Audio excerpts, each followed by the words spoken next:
Hoje eu estarei dando continuidade ao Tribunal de Cristo. Gostaria que nós abríssemos nossas Bíblias em Romanos capítulo 14, verso 10.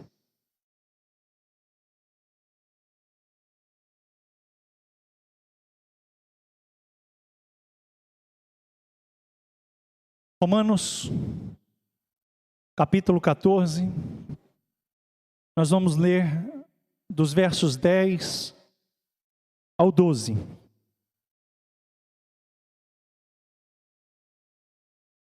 Foi a partir desta porção que nós introduzimos o assunto. E hoje nós estaremos dando continuidade a partir deste mesmo verso. Romanos 14, verso 10. Mas tu, por que julgas teu irmão? Ou tu também, por que desprezas teu irmão? Pois todos havemos de comparecer diante do tribunal de Cristo. Na primeira vez que abrimos essa porção, nós estudamos especificamente duas palavras: julgar e desprezar. O que significa julgar o seu irmão? Significa você determinar uma sentença sobre ele quando ele comete um erro. Dizer o que ele merece receber por aquele erro que ele cometeu. Que significa desprezar o teu irmão? Tratá-lo com indiferença. Tratá-lo como uma pessoa que não tem importância nenhuma para você. O que o apóstolo Paulo orienta a igreja de Roma e o que o Espírito Santo nos orienta neste tempo é que a gente não tenha estas duas atitudes. Sentenciar nossos irmãos pelos erros que eles cometem, nem tratá-los como pessoas que não são importantes para nós. Por que não devemos fazer isto? Observe a continuidade do texto, verso 11.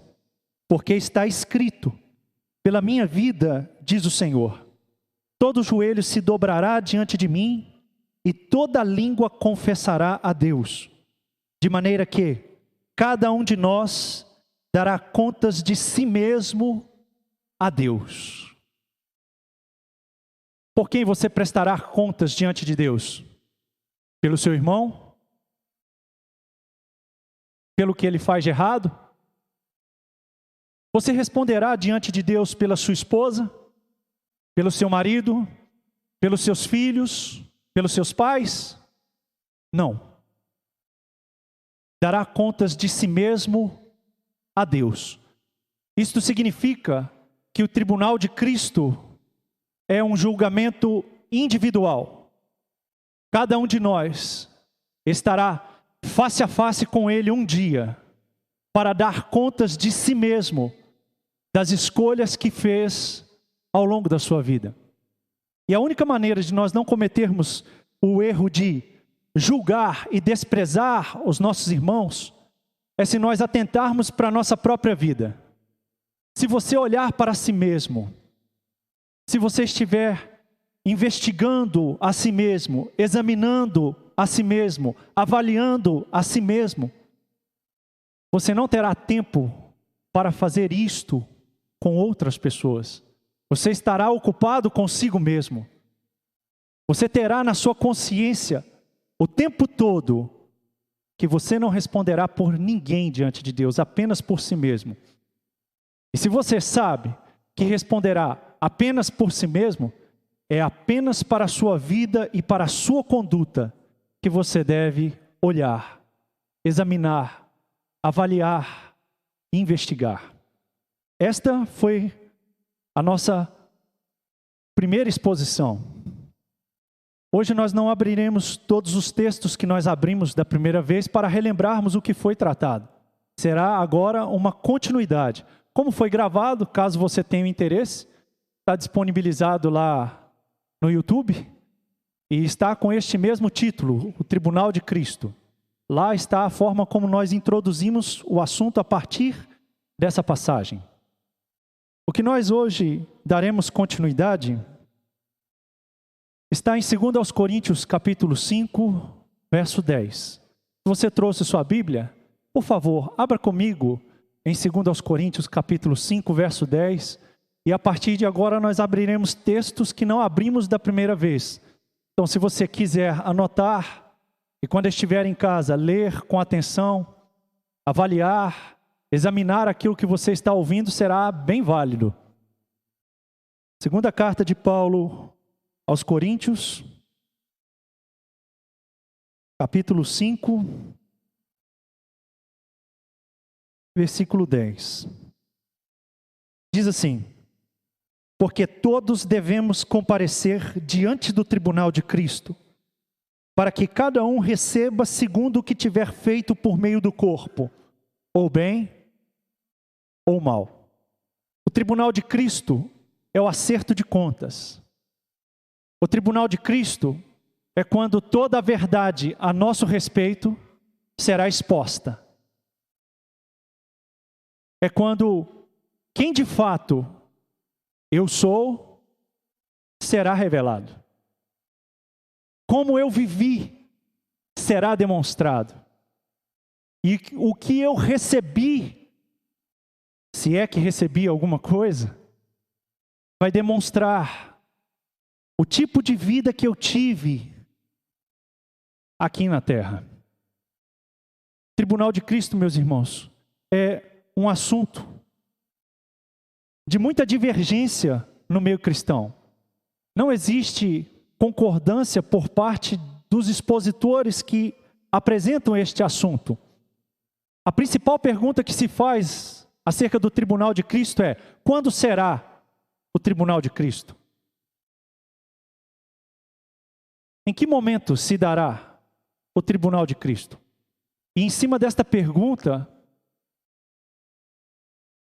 forma-se respostas que dão muita confusão, muita discordância no meio evangélico.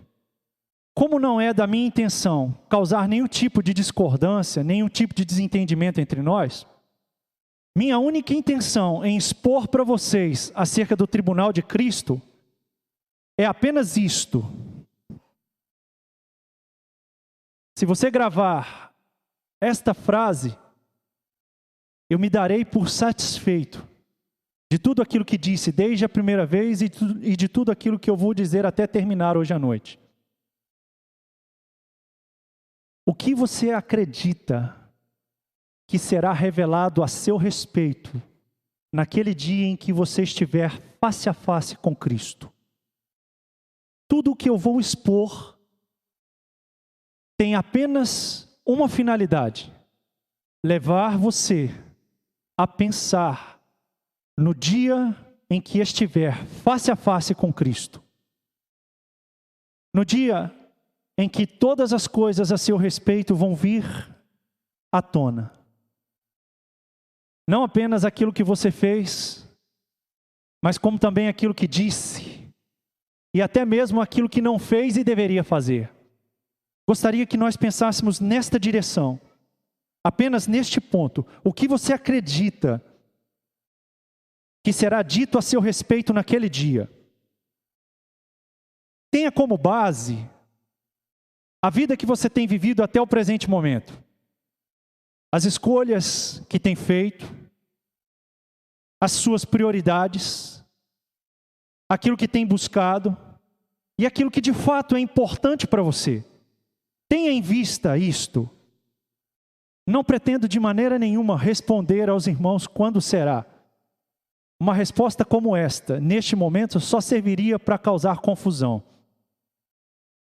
Como eu não quero de maneira nenhuma produzir confusão, quero produzir confrontação que nos leve à edificação, gostaria que você pensasse em responder para si mesmo esta pergunta: o que você acredita que será dito, manifestado, revelado a seu respeito quando você estiver face a face com Cristo?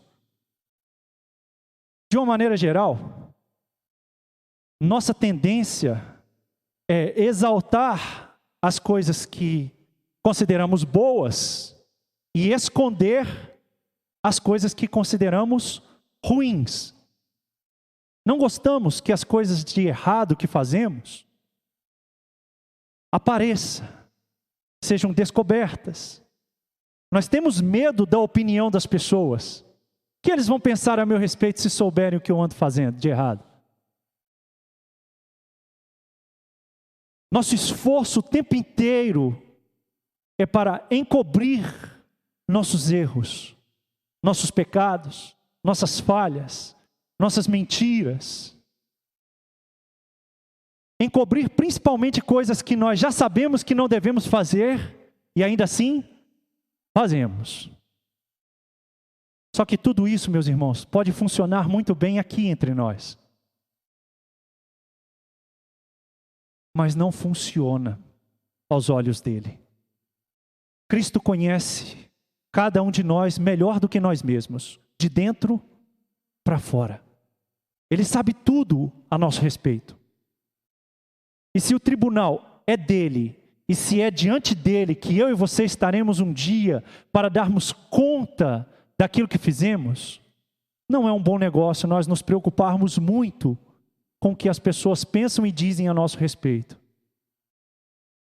Seria oportuno para nós pensarmos no que Jesus enxerga em nós, no que Ele vê em mim e em você, na nossa conduta, na nossa maneira de viver, principalmente dentro da nossa casa, onde nós não conseguimos esconder quem de fato nós somos. O que você acredita que será dito a seu respeito naquele dia? Observe que o que o apóstolo Paulo nos diz aqui neste verso 10, nos garante que há um tribunal. E nos mostra quem é o juiz que vai se assentar neste tribunal. A expressão grega para tribunal é a palavra bema.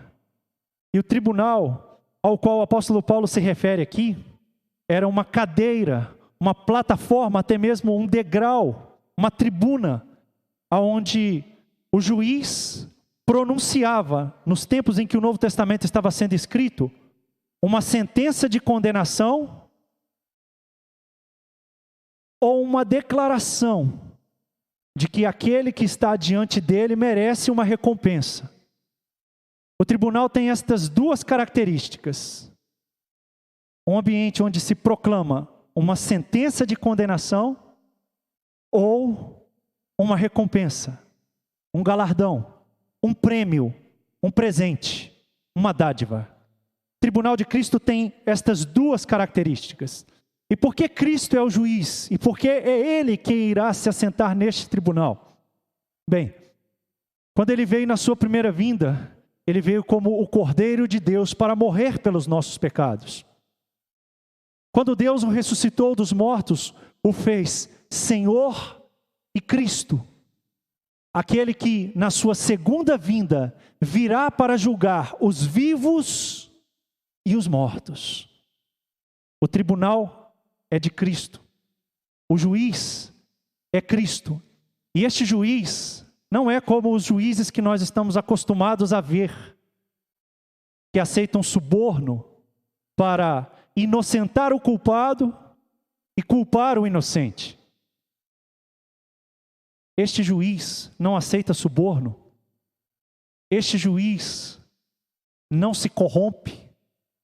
Este juiz é 100% justo e o seu julgamento é 100% perfeito, porque tem pleno conhecimento acerca de tudo o que diz respeito daqueles que serão julgados no seu tribunal. Nós conhecemos Cristo como o Cordeiro que veio para remover nossos pecados. Nós conhecemos Cristo como a expressão exata do amor de Deus.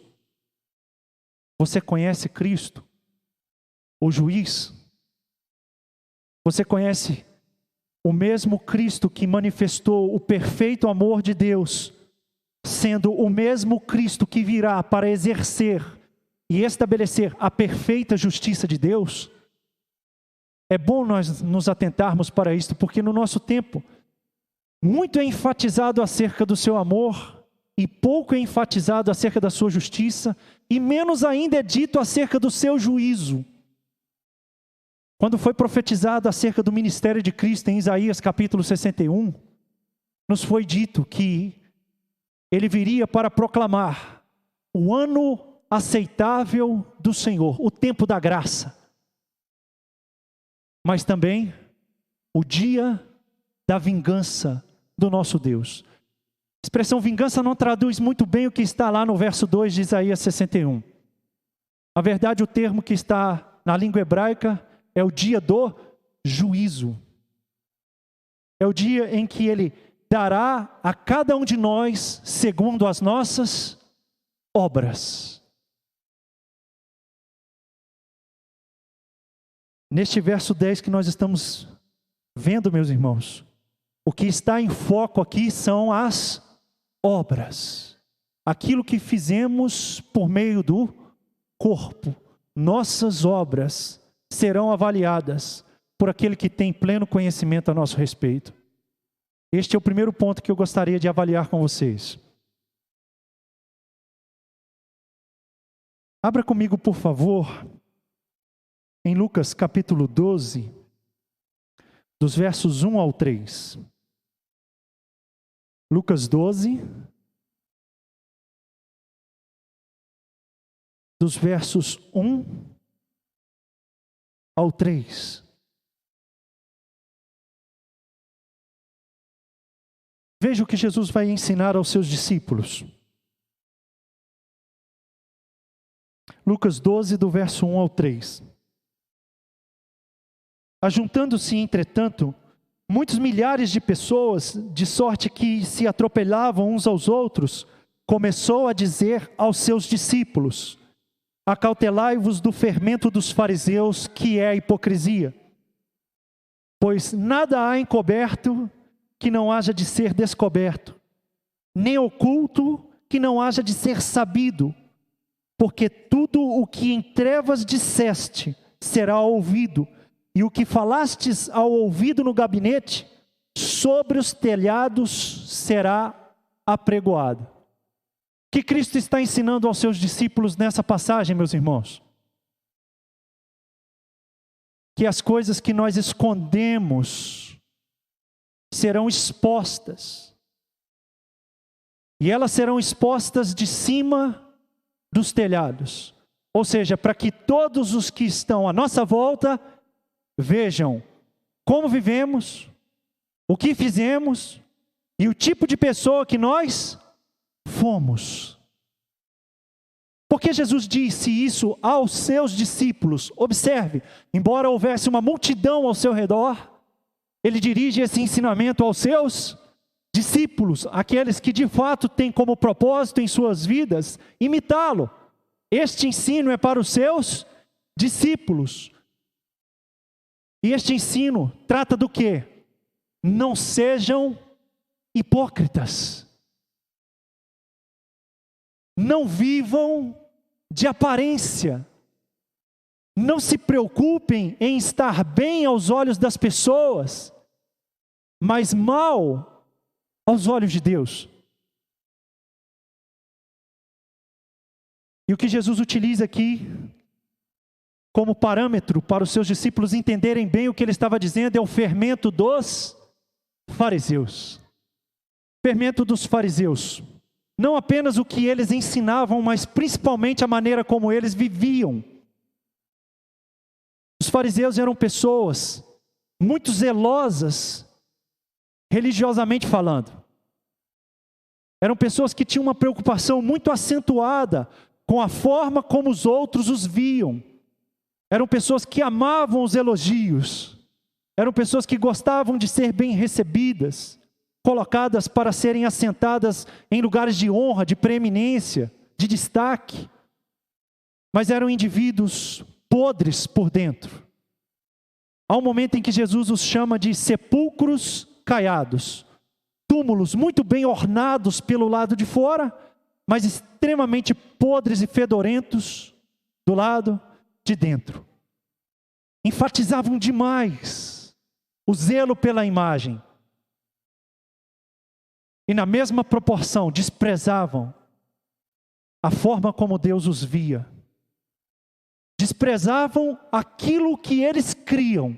Os fariseus criam no julgamento final, no dia da prestação de contas. Mas ao longo das suas vidas eles se importaram mais com a forma como as pessoas os viam do que como eles viviam. Desprezaram o ensino das Escrituras que nos dizem que há um acerto de contas, que há um julgamento final, que existe um tribunal e que o juiz que se assentará neste tribunal é perfeito. O ensino de Jesus aos seus discípulos aqui é para instruí-los a não serem hipócritas. E para nós hoje, nesta mesma passagem, o ensino continua o mesmo. Sua palavra não muda, as Escrituras não podem ser anuladas. Esta passagem que estamos lendo é como se o próprio Jesus estivesse dizendo para mim e para você nessa noite: não seja hipócrita. Não se preocupem com a imagem.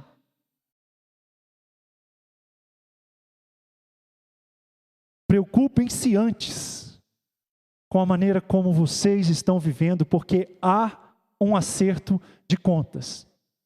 E por que este acerto de contas é lá no final?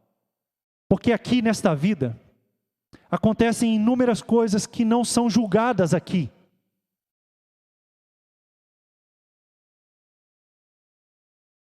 Por isso há a necessidade de um tribunal no desfecho da história para o acerto de contas.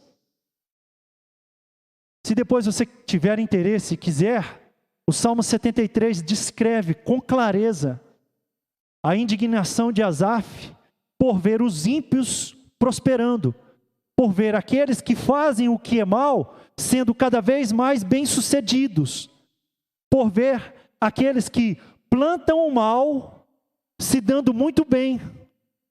A experiência de Asaf no Salmo 73 nos mostra exatamente que pensar que aqueles que fazem o mal neste tempo e que estão sendo bem-sucedidos não vão ter que prestar contas a Deus e não vão sofrer consequências eternas por conta disso, é uma ilusão.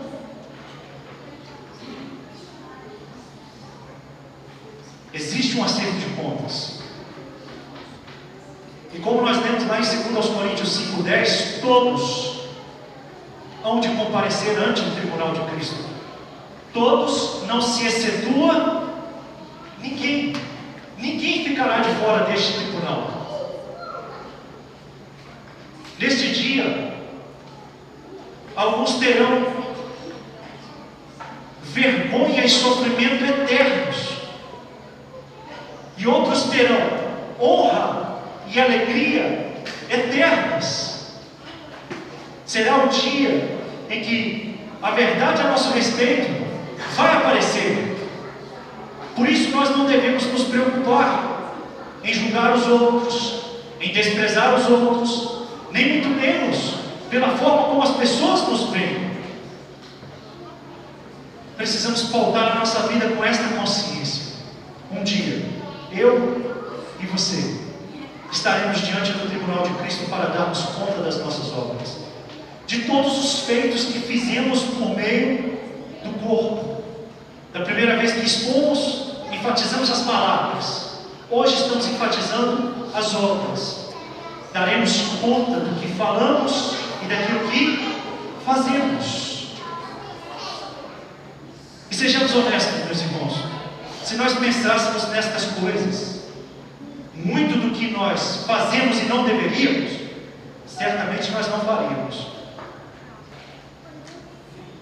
Estas coisas foram inseridas nas Escrituras para que o temor de Deus estivesse nos nossos corações. O temor de Deus é consideração, reverência, respeito por quem Ele é e pelo que Ele diz. E se nós desprezarmos estas coisas, quem tem a perder com isso? Será que Deus deixa de ser quem Ele é por aquilo que nós fazemos? Ou será que nós perderemos aquilo que Ele nos prometeu dar, por conta de vivermos e fazermos o que Ele disse para não fazermos? Pense comigo, quem é prejudicado nesta história? Ele ou nós? Se somos nós, deveríamos considerar melhor as escolhas que fazemos. Deveríamos pensar melhor sobre isto. O fato de não pensarmos sobre isto não anula este dia. O fato de não falarmos destas coisas não faz com que este dia não chegue. Ele irá chegar. E quando ele chegar, o que você pensa que será dito a seu respeito? O que você acredita que será proclamado a seu respeito? Para todos verem e ouvirem. E digo isto a vocês com temor e tremor, sabendo que de mim será requerido muito mais do que de vocês que estão me ouvindo nessa noite. Tremo diante disto. E já faz meses que tenho meditado sobre o tribunal de Cristo. E tenho chegado a uma conclusão. Que se nós não vigiarmos da maneira como estamos andando, e se nós não orarmos insistentemente, para que Jesus não apenas nos perdoe, mas nos mude e nos molde, nós seremos surpreendidos de uma maneira muito negativa no tribunal de Cristo. É bom atentarmos para isso. Considere essas coisas. Vale a pena considerá-las, por mais que a gente não goste delas, por mais que a gente tente desviar delas, evitá-las. Não é bom. É bom sermos confrontados por elas, porque se existe uma possibilidade de mudança é quando elas são expostas e nós somos confrontados. Se elas forem encobertas, como nós vivemos?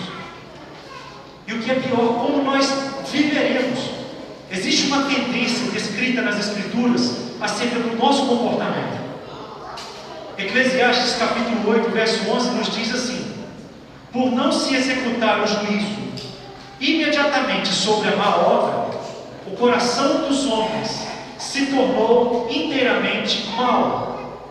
Por não haver uma punição imediata após o pecado ser cometido, qual é a tendência? Continuar na prática, porque afinal de contas nada aconteceu. Porque nada aconteceu significa que não vai acontecer? Não é assim que um ladrão começa no roubo, e não é assim que ele começa a desenvolver praticamente uma carreira. Rouba, cada vez vai perdendo medo, porque ele não é pego. Mas no dia em que ele é pego, ou ele perde a vida, ou ele vai para a cadeia. No dia em que ele é pego, ele é surpreendido. A consciência dele é cauterizada pela prática do roubo. Assim somos nós. Nossa consciência é cauterizada à medida que nós vamos nos acostumando com o pecado. Nós pensamos da seguinte forma: não aconteceu nada até agora, e eu conheço um monte de gente que está vivendo pior do que eu, também nada aconteceu com eles. Se não aconteceu com alguém que está vivendo pior, vai acontecer comigo? Este é o engano do pecado. Convencer você de que não haverá consequências para os seus erros. Quando nós sofremos as consequências em vida, quando você está colhendo o mal que você semeou, você tem uma excelente oportunidade de se arrepender e remover as sementes que você lançou. Mas em muitos casos, e este caracteriza especificamente ímpios, os que não consideram a Deus, os que não temem a Deus, os que não consideram a sua palavra. Este caso caracteriza especificamente eles. Não há Deus. Se há Deus, ele não vê. Se vê, não se importa. Afinal de contas, eu tenho feito o que tenho feito e até agora nada tem acontecido. Imagine o dia que chega, o fim da vida de um indivíduo que pensa assim. Em Lucas 16 nos é descrito a parábola do rico e do Lázaro, o mendigo. Você acredita que aquele rico que estava no inferno, em tormentos, ele pensou que em algum momento da sua vida, depois da sua morte, ele seria julgado e lançado num lugar onde ele seria atormentado por toda a eternidade? Você realmente acredita que ele pensava nisto? A prova de que ele não pensava nisso é que ele viveu a vida inteira da maneira como ele achava que era certo. Até o dia do acerto de contas com ele, que na verdade é apenas o primeiro acerto de contas, tem o segundo que é muito pior. Tenha isto diante dos olhos. Existe um acerto de contas. E por que isso é tão importante para o nosso tempo? Porque no tempo em que nós vivemos, todos vocês nisto acredito que vão concordar comigo. No meio evangélico há uma bagunça generalizada, não é assim? Você percebe pessoas que pregam o evangelho misturadas com uma série de coisas que não deveriam estar. Corrupção, injustiça, pornografia, prostituição, adultério, desonestidade.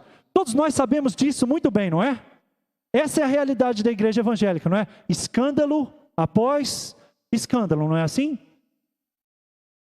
Dia após dia as coisas estão indo de mal a pior. Eu tenho uma advertência para você quanto a isto. Não pense que vai ficar assim para sempre. Tome cuidado para o seu coração não se embalar nessa corrida. Tome cuidado para você não olhar para o lado, ver o que os outros estão fazendo de errado e imitá-los nisso. Não faça isso. O único que tem a perder com isto é você mesmo, sou eu mesmo. Tome o cuidado de não fazer o que todo mundo está fazendo neste tempo, principalmente no meio da igreja, da que se chama igreja, instituição, igreja. Não igreja, corpo de Cristo, mas igreja, instituição, igreja evangélica, igreja, denominação. Tome cuidado com isto. Não siga a onda do momento. Não caminhe pela via que todo mundo está caminhando. O dia do acerto de contas vem.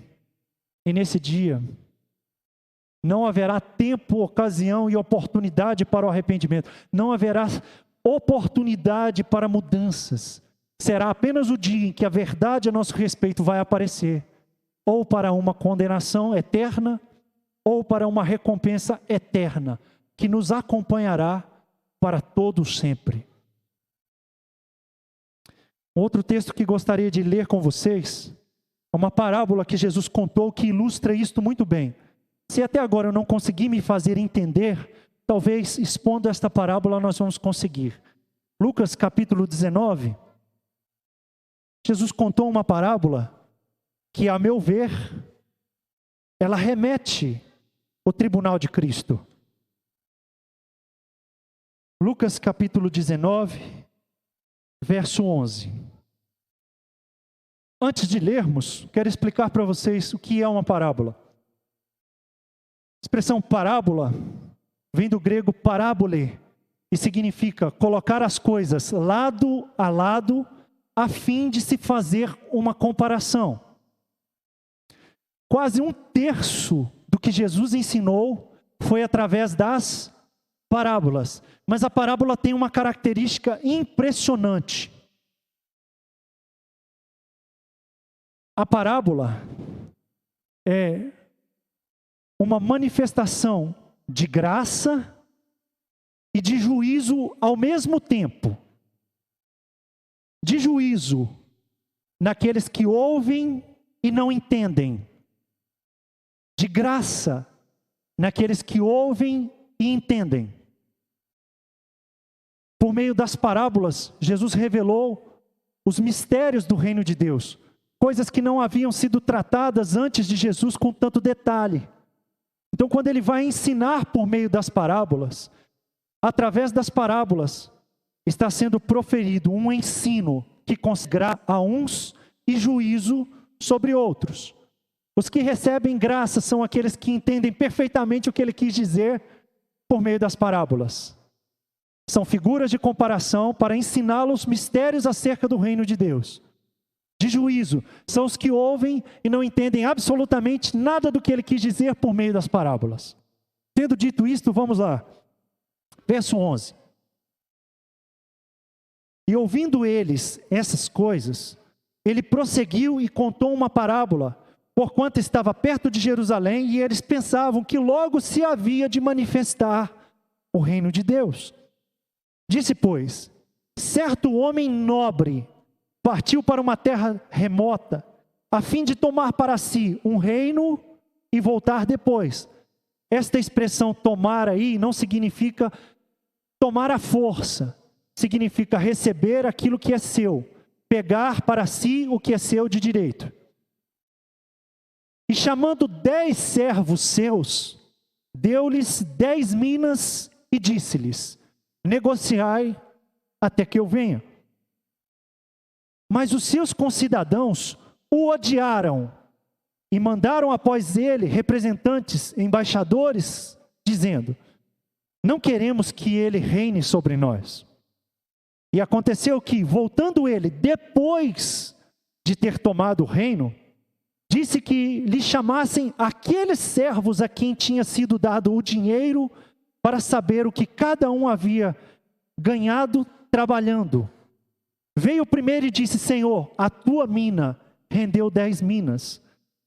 E ele disse, bem está, servo bom, porque no mínimo foste fiel, sobre 10 cidades terá autoridade.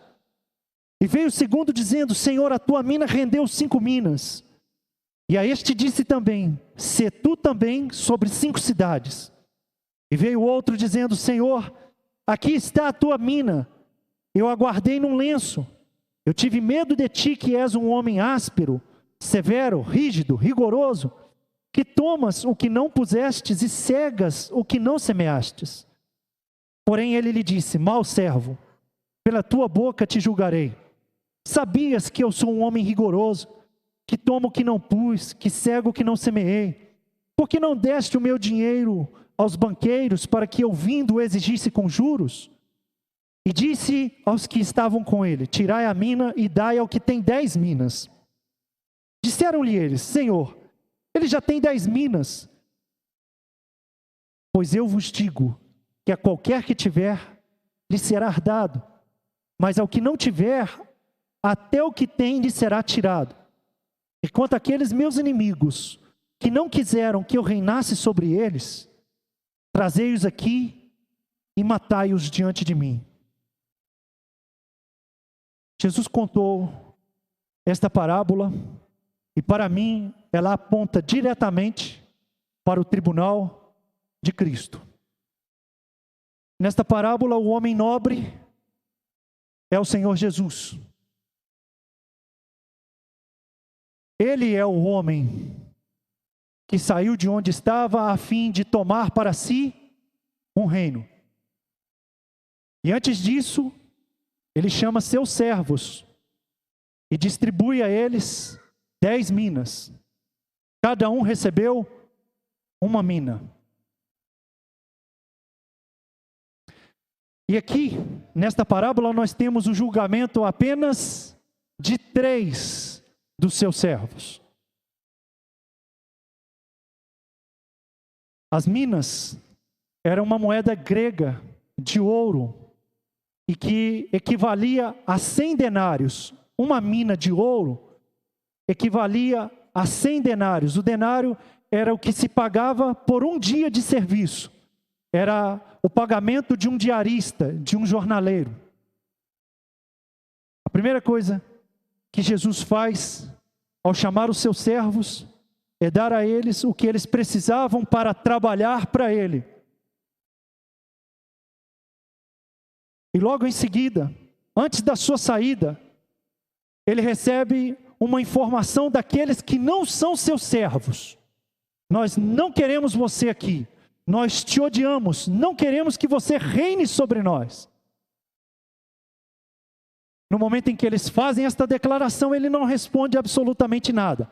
Ele sai, vai tomar para si o reino. Enquanto isso, os seus servos ficam aqui.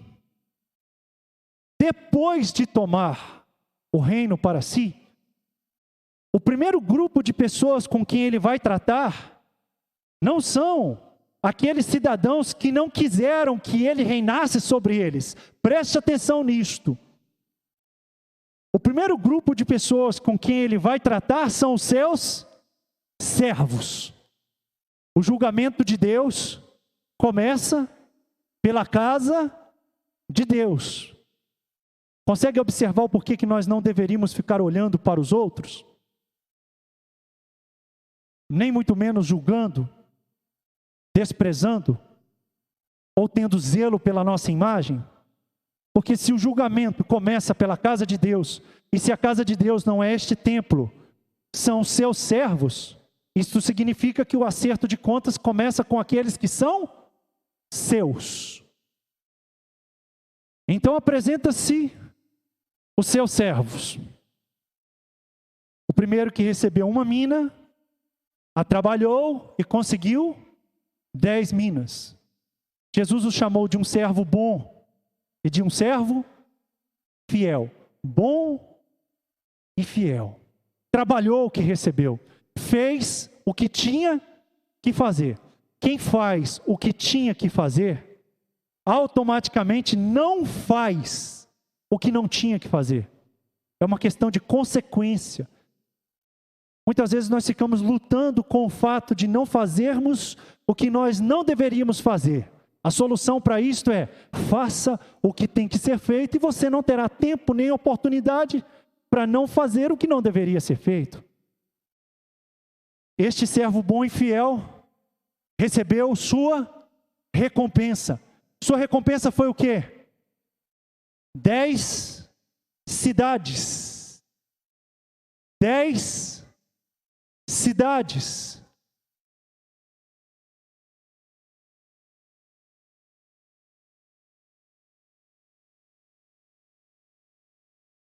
Bem-aventurados os mansos, porque eles herdarão a terra.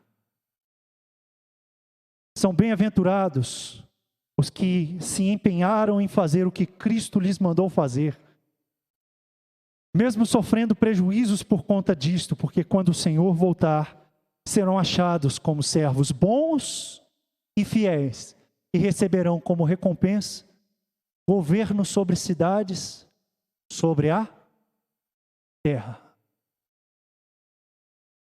Quando o grande rei vier e estabelecer o seu reino sobre a terra, servos bons e fiéis vão reinar com ele na terra. O segundo servo, que também havia recebido uma mina, granjeou, ganhou 5 e foi colocado sobre 5 cidades. Também é um servo bom e fiel. O X da questão aqui não é o resultado que se alcança. O X da questão aqui é a atitude que se tem ao que lhe foi confiado. O que foi confiado a ele foi recebido por alguém que zelou pela vontade do seu Senhor, que era fiel ao seu Senhor. O resultado é consequência, não é o mais importante. O terceiro foi aquele que não fez absolutamente nada. Ele tinha tanto temor desse Senhor que ele resolveu esconder para não correr o risco de perder. Resolveu a situação dele? Não. Aquilo que lhe foi confiado foi dado a quem? Ao que tinha 10. E Jesus explica o porquê. Quando as pessoas dizem: mas Senhor, ele já tem muito, ele já tem 10. A resposta foi: aquele que tem, mais se lhe dará. E o que não tem, até o que tem, lhe será tirado. Tem o quê? Fidelidade. Servo bom e fiel. Eles foram fiéis no que receberam. Por isso foram recompensados. Depois de tratar com os seus, depois de tratar com a sua casa, com quem ele vai tratar? Observe o verso 27, e eu pergunto a você se você já tinha enxergado esta realidade em Jesus. Verso 27 nos diz o quê? E quanto àqueles meus inimigos que não quiseram que eu reinasse sobre eles, trazei-os aqui e matai-os diante de mim. Você já tinha pensado isso acerca de Jesus?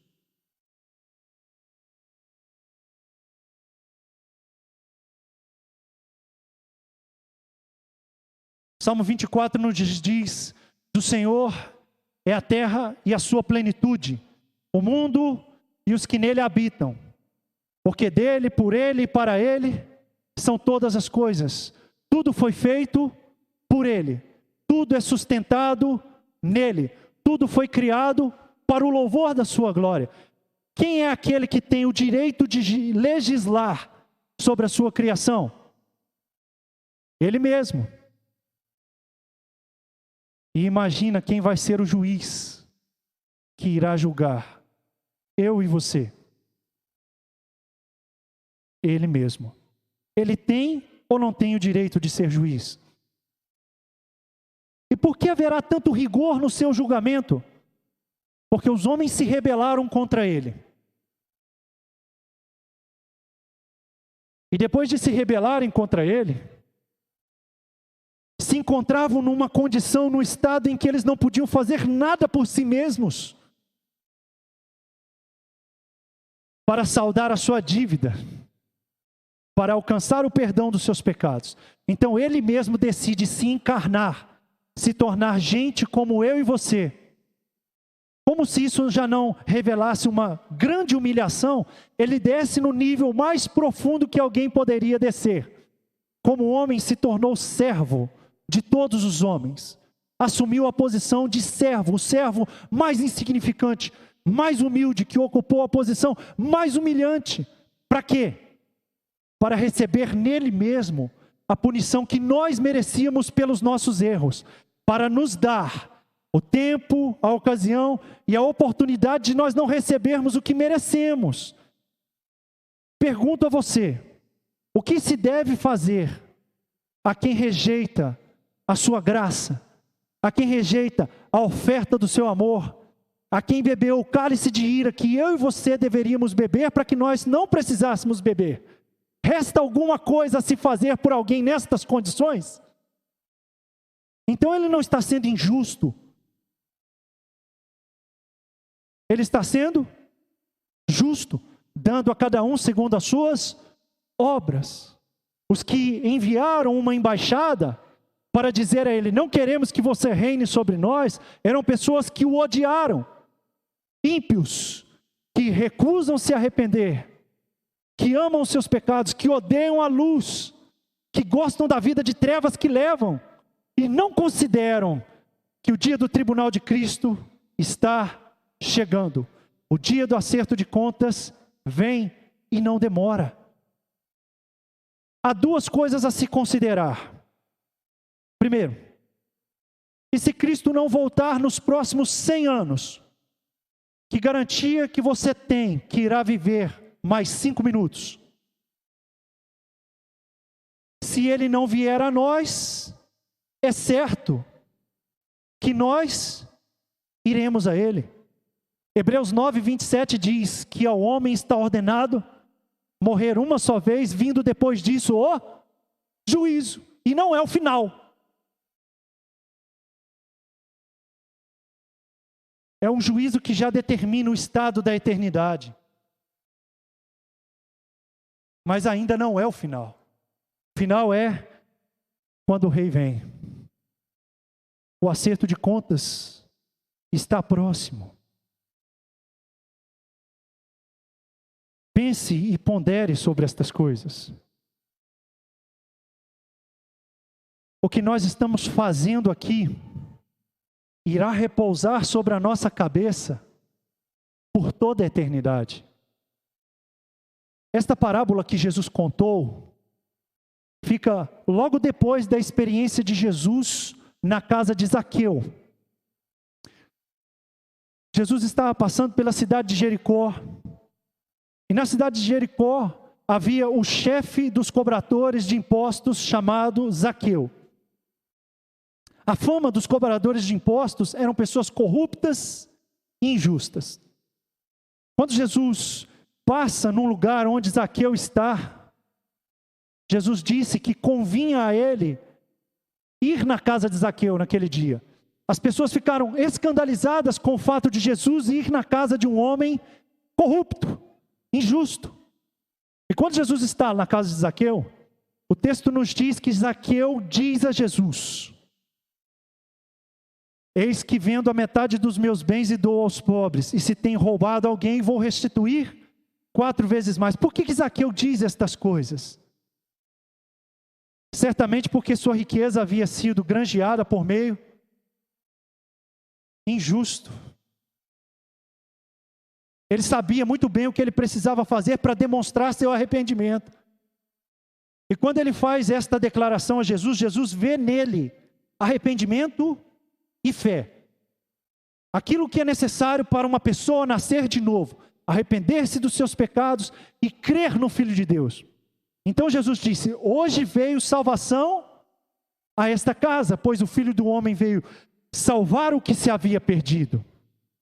Agora, não é interessante, logo depois de Jesus falar sobre salvação, ele contar exatamente essa parábola que nós acabamos de estudar? E o que esta parábola está nos ensinando? Para o que ela aponta? Eu, particularmente, consigo ver com clareza que o desfecho dela é o juízo, o tribunal de Cristo. O dia de recompensar uns e condenar outros. Quero terminar expondo apenas mais um texto. Em 1 Coríntios capítulo 3, o apóstolo Paulo também fala sobre este dia. E esta é a última passagem que eu gostaria de abrir com os irmãos nessa noite. 1 Coríntios 3, e com ela eu termino. Do verso 11 ao 15.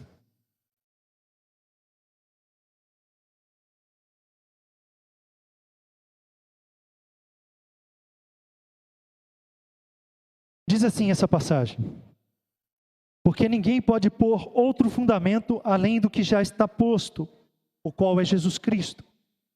E se alguém sobre este fundamento formar um edifício de ouro, prata, pedras preciosas, madeira, feno e palha, a obra de cada um se manifestará na verdade. O dia a declarará, porque pelo fogo será descoberta, e o fogo provará qual seja a obra de cada um. Se a obra que alguém edificou nessa parte permanecer, esse receberá galardão, recompensa.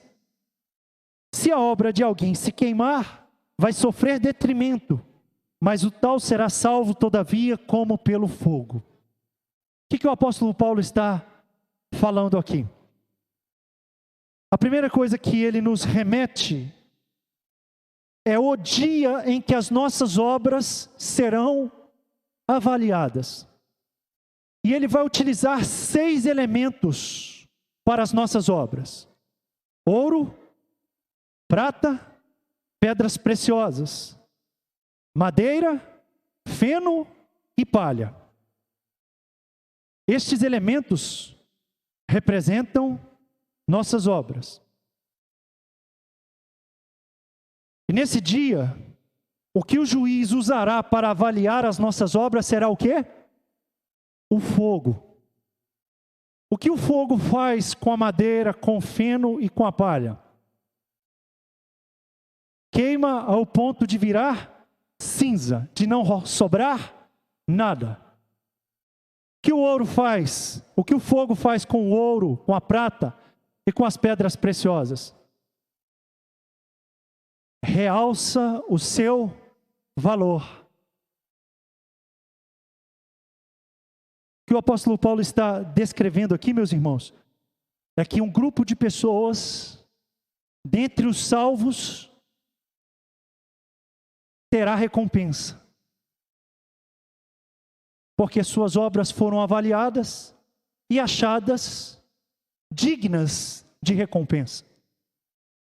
Mas um outro grupo de pessoas, descrito pelo apóstolo Paulo aqui, não vai ter recompensa nenhuma. Nenhuma recompensa. Porque o fogo passou pelas obras deles e não deixou nada. A boa notícia é que estes mesmo não tendo recompensa, serão salvos. Porque a salvação não é pelas obras.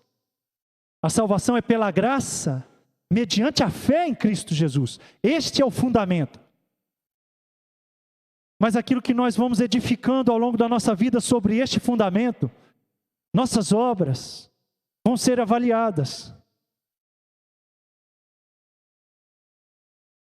O fogo passará por elas.